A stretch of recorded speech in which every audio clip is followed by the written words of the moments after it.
একজন প্রবাসী, একজন বিদেশি বলতে পারবে না, আপনি জিজ্ঞাসা করেন সে তার পরিবারকে শেষ পর্যন্ত খুশি করতে পারছে, মানে একজন।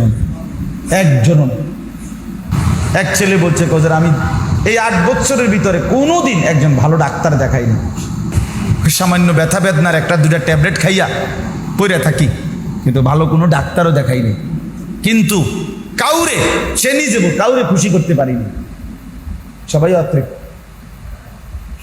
দুনিয়া তৃপ্ত হওয়ার জায়গায়। এক ভদ্রলোকের বাড়িতে গেছি, ওনারে ফু দিতাম, ওনার ডেঙ্গু জ্বর হয়েছিল, উনি আমারে খুব আবদার করছিল ওনার বাড়িটাতে গিয়ে ওনার একটা ফু দিয়ে আইতাম।